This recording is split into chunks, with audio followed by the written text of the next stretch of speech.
This is Strykermyer. Hi everyone. Stryker is a performance artist of international repute, 40-year performing history, drag and performance art, and a BAFTA makeup and hair winner for Priscilla Queen of the Desert. Also the subject of a drag artist documentary, Ladies Please.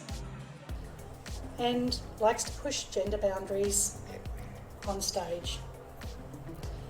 Also a visual artist, a co-director, currently a part of Ashbrook and Le Fleur d'Ombre.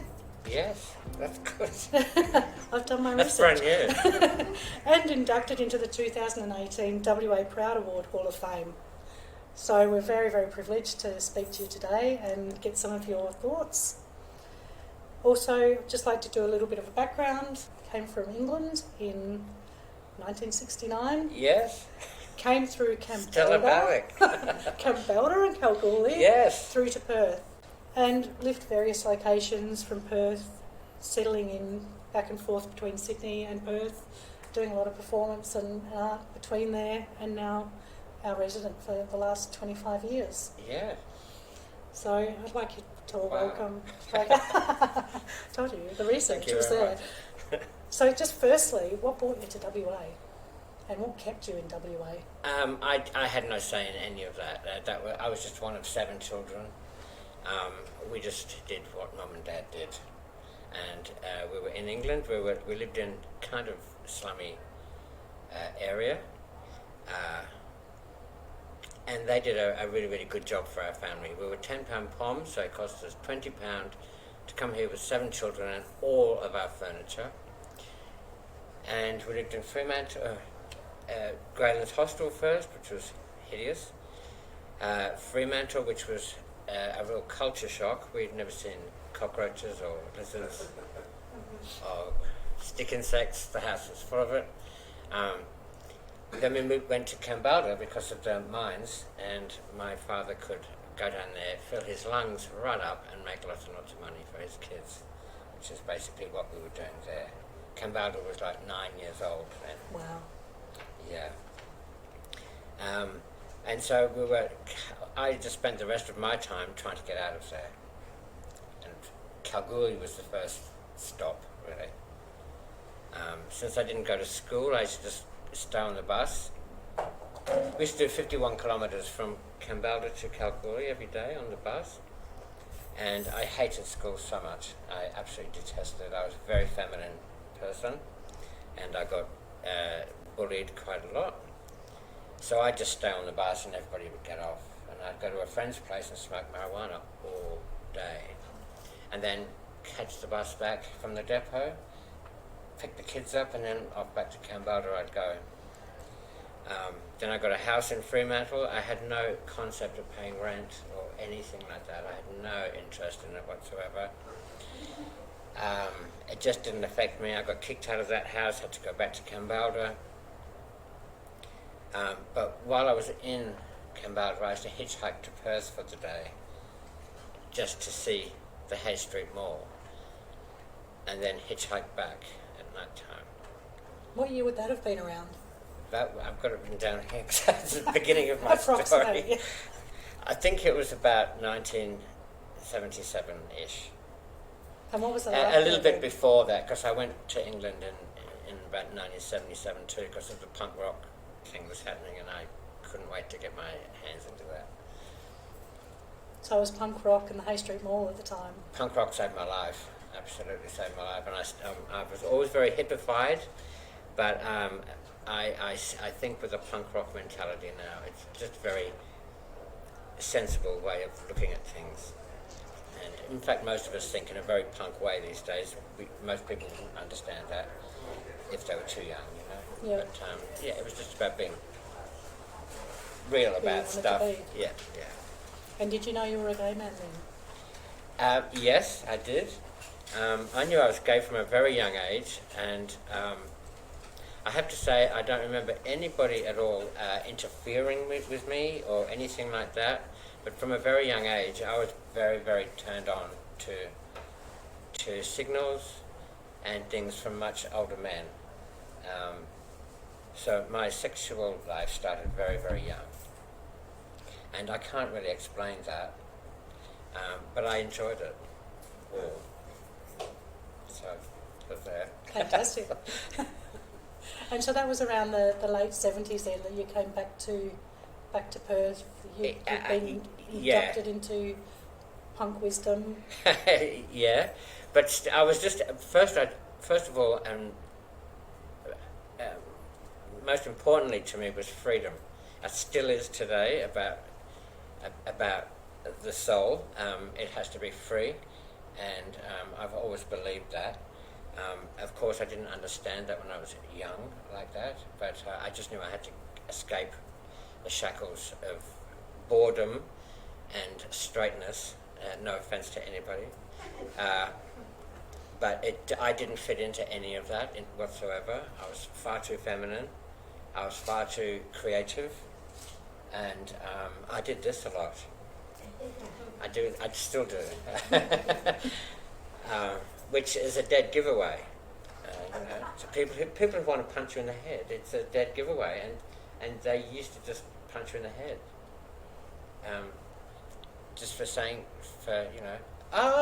doing something really natural to yourself, which is really kind of girly or something like that. It just used to slip out. I had 4 sisters. I used to imitate them. Like, I loved them. And what about the gay scene in the 70s at that time? The gay scene in the 70s was, look, first off, I have to say, the only reason I found any of those gay places was because I used to hitchhike all the time, and it used to take most of the day to actually get to Perth or get from Perth in a car without telling any of my family. When I finally saved some money up, I got on the Indian Pacific, and I'd saved $800 up and a bit more. And I shared my cabin with this really funny man who made me laugh the entire way. I was in stitches, and he left me at the East Perth train station, and he'd stolen $800 from me. That's what I'd saved up. And so I had to ring my mum and say, I'm here, everything's fine. It was reverse charge phone calls in those days. I'm here, everything's fine, I'm so excited. And then I just sat on my cases. I couldn't even see a high building. I didn't even know which direction Perth City was. But I followed my nose, and I had about $19 left. The first thing I did was on Hay Street. I found a chemist, and I bought a Kajal pencil, and I drew 2 black eyes with these pencils, so black, in the first public toilet I could find, which was underneath the town hall here. And with all the lurkers looking at me in the mirror, I was now looking like somebody I wanted to become. And I felt really, really good about that. So then I found a place called Haywan House, which is on the corner of Hay and Irwin Streets. There used to be a big stone monument with a finger pointing up like this on the lawn in front of it. I liked it. I went into this place, and I said to this guy behind the counter, how much? And he said, it's like $19. And so I gave him the money. That was a night. That's amazing, isn't it? So I gave him the $19, and he took me upstairs to show me the room. There was a bed and a little thing near the side of the bed, a little cupboard thing. And then he said, put your 2 cases there. I had my 2 cases. Put your 2 cases there, grab the towel, and come with me. So I said, okay. So he took me up to the communal shower block. There was 2 showers with no doors, a bench and a mirror, and he just stood staring at me, and then said, try the shower out. And I said, okay. So I undressed, and he molested me the entire shower. I was kind of used to that. I kind of liked it. It was like, no one's going to walk in. I felt really free. I felt really good. And then I spent the rest of that night with my legs dangling outside the window, looking up Hay Street. I was too scared to go up there. And just listening to the traffic and looking at the lights and just feeling so amazing. And all the fire engines and ambulance noises. It was so exciting. And the next morning he he didn't even knock. He just opened the door and just said, get out by 10 o'clock or you have to pay for another night. So I'm on the street now. I didn't even wash my face. I still had these black eyes on and these 2 cases, and I was homeless in Perth. And I ended up at the park at the top of James Street, seeing if I could see Highlight 33 turn around. I don't know if anybody knows that, but it was the restaurant that used to spin around. And I was really kind of, one day I'll go up there. I never did, but it was getting dark, and there was some buttresses of the trees, and so I put my 2 cases in one, and I moved into the next space. And although I was really, really scared, and it was so noisy, I went to sleep. I got to sleep, which was incredible, until light first came, and then I was so hungry. Just No money. I had nothing left now. So I was just roaming around. I found myself on the steps of the church on St. George's Terrace, and this guy started coming up and talking to me, and he was actually chatting me up. So I went back to his place. We had sex. He gave me $10. This was above where the Euro bar ended up being. Gave me $10, told me he didn't want me to stay. I said, that's fine. I bought a sausage roll, and I went back to the park for probably another 3 nights, just roaming the streets and going back to this park. Then I was asking, this whole time I was so excited. I was looking at what people were wearing, and it was really exciting because people dressed up during the day in Perth. I'd never seen that before. It was just wonderful. I was such a fashion nerd, like a freak, But you could really see the gay guys, or the homosexuals I called them, because I didn't even know what the word gay meant. I honestly did not know that. So I'd ask 1 or 2 of them where the homosexual nightclubs are. And they said, well, there's a place called Carnaby's Disco on Hay Street, and it's open during the day. And so I went there, and there was gay people and lesbians. It's really rough, but I was so happy. I felt like I'd found home. And I had a drink bought for me. I didn't even drink alcohol, So I was like home. Then I asked where the nightclubs were, and somebody said Matches. I don't know if anybody knows Matches on William Street. Wow, it was amazing. It was amazing. But I got there at 8:30 after I was told that they opened up at 9 with my suitcases. The door was locked, and then gradually some people turned up, and I said, are you open now? And they said, well, not really, but yeah. And I just followed them up the stairs. And they were just setting up, just cleaning tables and the bar. And I'm just sat at this table, and the wallpaper was bright red, like deep red, and it had 2 gay demons in silhouette here, dancing with pitchforks, and 2 lesbian devils over here, dancing with pitchforks and horns, and they all had pointy tails, and it was velour, like it was like velveteen. It was like, this is amazing. Pretty soon, some people came in, gay people came in, and I heard fresh meat.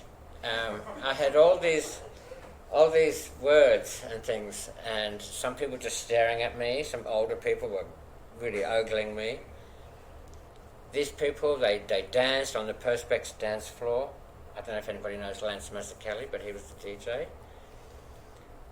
They danced, they giggled, they left, and it was just me and about 6 older men, all on our own tables. It was like private dancer all of a sudden. I danced with every single one of them, and I went home with one of them every single night for about 2 weeks. So that's my, and I'd take my cases from behind the bar. Every time I went home with them, I'd say, "Hang on a minute," and I'd grab my 2 cases, and they're going, "It's just a night," and I'm going, "Yeah, I know, but it's I don't have nowhere to stay." So that happened for about 2 weeks. Wow. So that was your introduction to the Perth gay scene. Yeah, and the streets and Wow. everything, like all at the same time. All at the same time. And how did you get into performance and drag? Well, the same place, Matches, they didn't pay anybody for their shows at all. And they just got anybody who wanted to do a show, you can do a show. No drinks, no nothing, just do a show. So I did On Board by Iggy Pop and Our Friends Electric by Gary Newman. I didn't think that was too extraordinary, but they'd never seen somebody do drag without looking like a woman. And I didn't want to look like a woman, at that point anyway, at least. I found that later on. That was great fun. But I wanted to be a male character, and no claps, no drinks, no pay, no nothing. So you didn't fit that, No, that I didn't stereotype feel of that drag? at all. It was much later at Connections. A guy called Adrian Adams. His alter ego name was Audrey Woodstock Rose. He asked me if I wanted to do shows, and I said yes. And pretty soon he became my guru, and my proper performance life started. He gave me an awful lot of stagecraft and a lot of. We talked about kabuki and no theatre, and we got cultural about it for the first time in my life. So he gave me a really, really good start. And it developed from there. And Yeah. did you identify with the gay scene or with the drag scene or with both? Was it something that Well, took I part in was your life? very, very sexually active. Once that guy gave me $10, I just kept taking money for sex, and I could do that anytime I wanted to. St. George's Terrace, apparently, was the best place a young queen could make some money. I didn't even realise that I was underage or anything like that. It didn't worry me. But I was doing sex work until I was 50. So that's where it started. Yeah. It was just something I was good at and I enjoyed it. And even through my HIV, I got HIV when I was about 22. Even with my HIV, I was doing a massage, and I got very, very creative with how to have safe sex. And did that define a lot of that would have been 80s then for you, was it? That was the 80s. Yeah. Yes, it was interesting. I remember I used to live I was hairdressing at this point. We've really jumped now. We've gone to 84. We're in 80s. Let's go. Let's go. And I was hairdressing, and I lived with a guy called Ian Jobson in Mount Lawley. He was a very famous Perth boy, like Golden Boy. And we saw on the news that this disease was hitting men, and we thought, how does a disease do that? And then a few weeks later, it was gay men. And so we were like, and then a few more weeks later, it was promiscuous gay men. And I just went, oh, I have it. I bet you $10, I've got it. He said, don't say that. And he was horrified. So I went for a test at Royal Perth Hospital in this little tiny clinic near the train line. They did that. I had to wait 3 weeks to like a month to get some tests back. The phone rang. They said it was the clinic. I said, I've got it. She said, I can't tell you that over the phone. You have to come in. By the time I'd gotten in there, they'd dressed up in these massive spacesuits. They couldn't even walk around that office. It Wow. was like Bill and Ben everything they did was just, it was like a domino effect. They were knocking things over, and I couldn't believe what they were wearing. Anyway, they told me I had HIV. So. And you were not ill at this stage? It was just you knew? No, or were you I feeling- was really active all the time. It wasn't a day went by that I didn't have sex with someone, you know. It was, and it wasn't always for money either. I just was a very sexual person. Not long after I was told that, Ian and I moved to Sydney. And then I had to go to St. Vincent's Hospital for my checkups and stuff like that. But I hadn't flipped out or anything when I heard about this in Perth. It was only when I was in Sydney and I went to St. Vincent's Hospital for the first time, and I had to join this line. It was like getting a vaccination now. You know, when there was all those zigzag lines, it was like that. And there were so many sad boys and men, and everybody's shoulders were everybody was crying quietly to themselves, hundreds of people. That's when I lost it, and that's when a nurse had seen me get really upset, and so she took me to a room, and she burst into tears, this woman, and she apologised so profusely for being so upset and for losing it. And all I could do was put my hand on her shoulder, and she did the same for me. It was so helpless. I'm sorry. That's when I lost it. And I swore I'd never take any of those pills that they were dishing out, because all of my Sydney friends were dying, like left, right and centre. I didn't take a pill or medication for 16 years.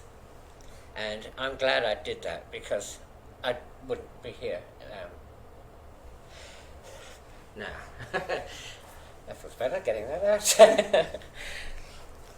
So Sydney at the time was a lot more aware, especially across the gay so scene, much of more AIDS. turnover. There was just so It was many just more terrible. people. It was 20 times the size of Perth, really. I mean, in size and in population. And a lot more drug users, a lot more intravenous drug users in Sydney as well. So it was wildfire. It was absolute wildfire. Yeah. It was awful. You'd be going to 2 and 3 funerals, and not long after this, you'd be going to 2 and 3 funerals a week, and you'd be passing other funerals, and you'd go, who's that? And then they'd tell you, and you'd go, you're kidding me. It was somebody else you knew. You were walking past their funeral to go to somebody else's funeral that you knew had died. That happened all the time. That was absolutely devastating and so frightening.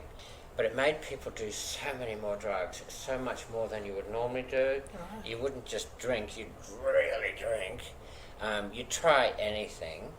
I mean, I love my marijuana, I always have. But I was addicted to barbiturates in the 70s and 80s too, when I was younger. And I was probably taking 200 milligram Turinol per day. These were horse tranquilizers, and they were absolutely, like, at this time I was going out with a guy called Plastic John, and he was the most outrageous person in Perth, and he was the one who's going to tell you that. And he really was, and he was such a sweetie. And we were an item at this time, and we used to sell pills as well. So if we weren't walking around like zombies, if we could walk around at all, I was out there selling pills and cracking it too, like in a frantic, it was a frantic speed of life. It was so fast in Sydney. And you think that was probably a correlative effect? I think with it was the AIDS? also just trying to wash away everybody that was dying. Yeah. It was just non-stop. It's a bit like Ukraine at the moment. You can't stop. You turn on the TV and you feel that awful feeling, that war, that horrible thing. That's the same kind of feeling, and it was everywhere. It was absolutely everywhere. How long did you stay in Sydney? Oh, well, I bounced back all the time. I was literally a yo-yo. Like, I loved Perth so much for what it had given me from those earlier days, with my legs, hanging out of a tree, looking at like 33. I've always had a huge place in my heart for Perth, and I adore Sydney. Sydney's my favourite city in the world. It's absolutely beautiful. It's so sentimental, and they let their trees grow out of the ground and pull the ground with it. They're not like Perth. Perth's all laser flat and stuff like that.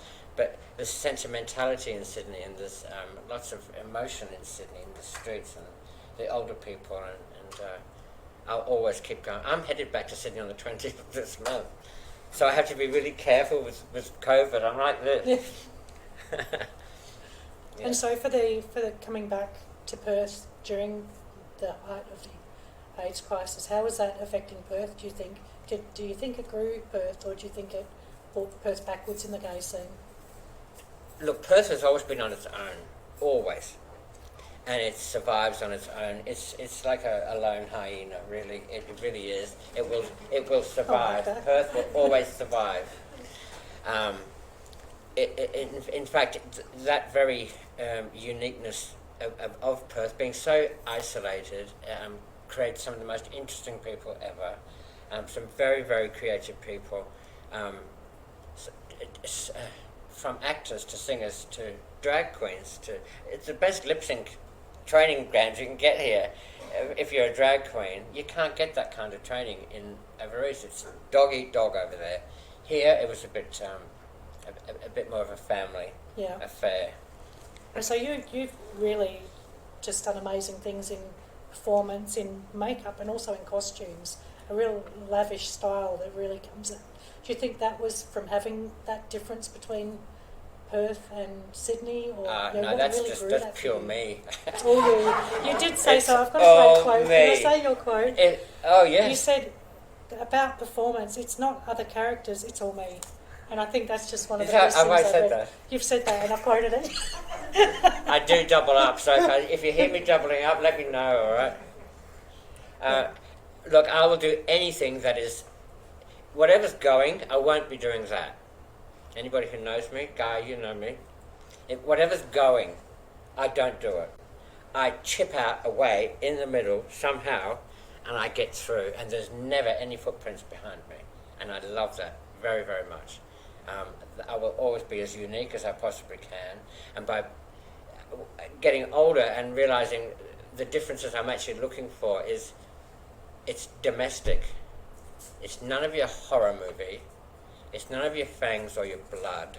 That's so corny, and it drives me insane. I don't like people with horns. I don't dislike the people. I just wish people would look further than the $2 shop for costumes. I understand raves and quick, let's just get a quick outfit together and just, I understand fun and stuff like this. But if you want to be serious about it, be really serious about it.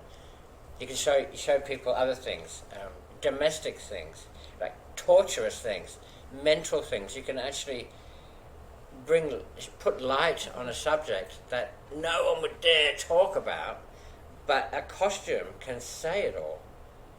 And it doesn't even have to be discussed then. In fact, I have a lot of secrets in a lot of my costumes, because if I'm doing, drag is still my medium.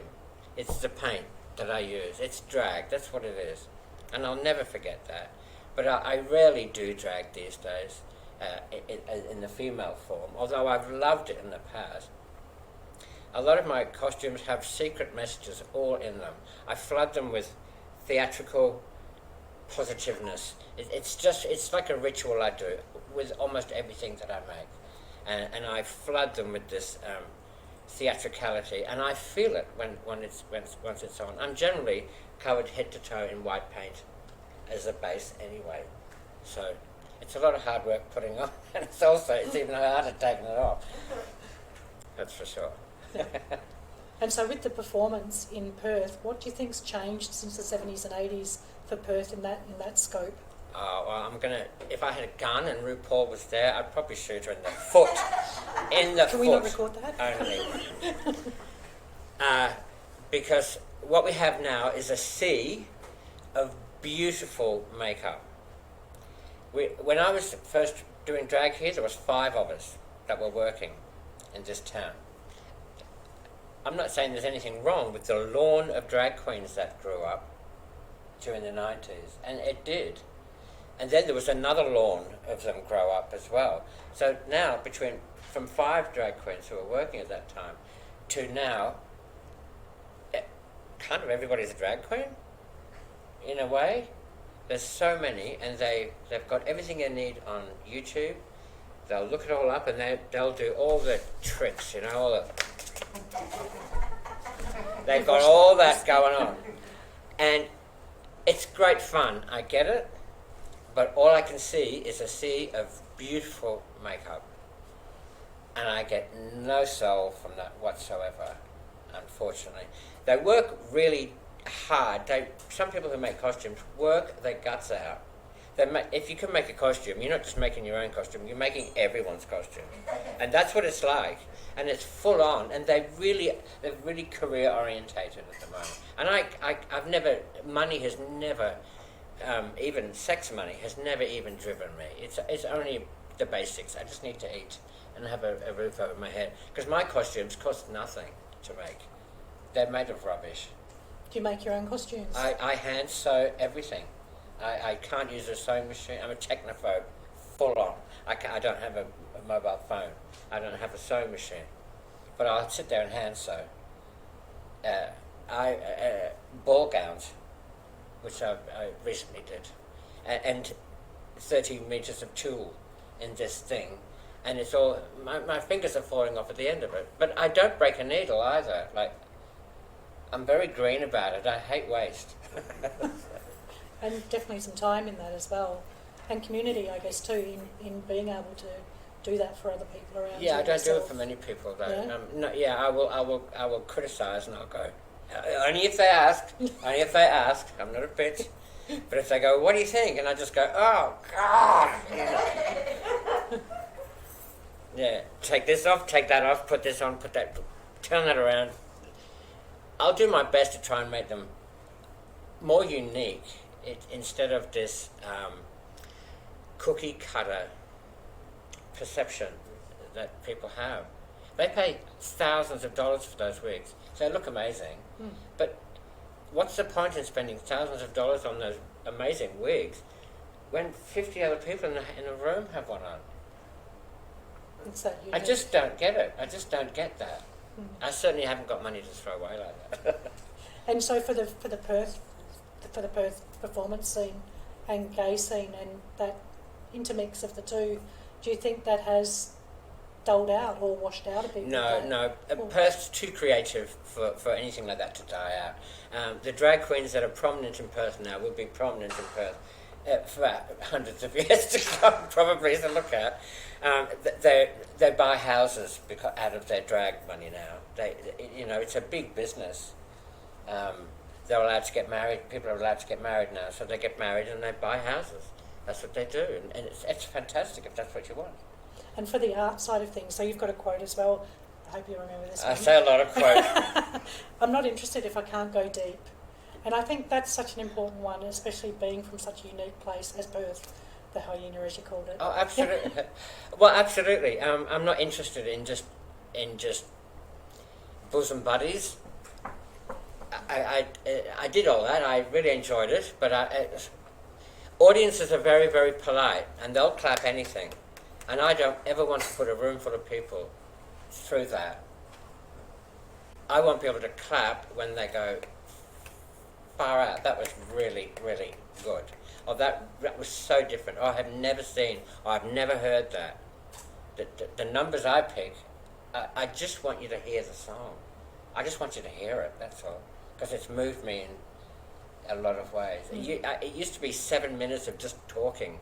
That's what I used to do as a drag show.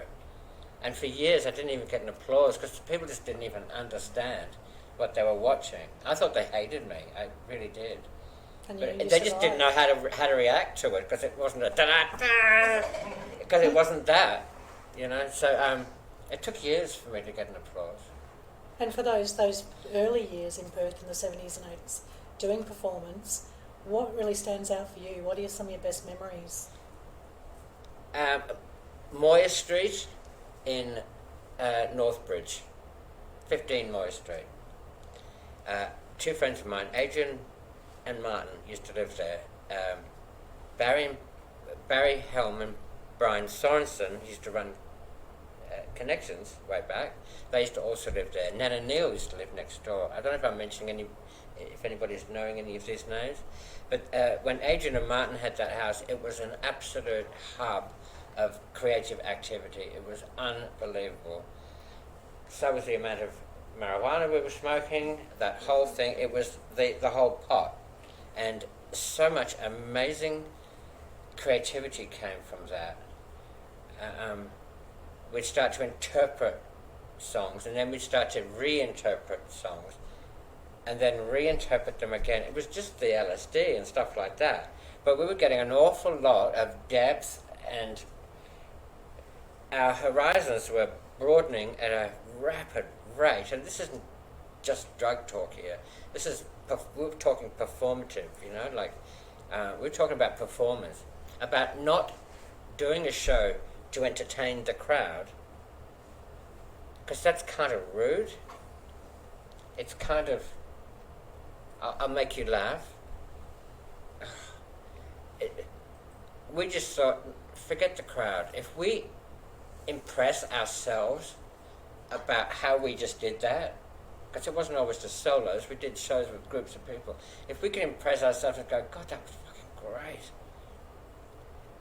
then we knew that the crowd was going to love it too, because we were our hardest critics. Like, it was different. It was a sophisticated way of looking.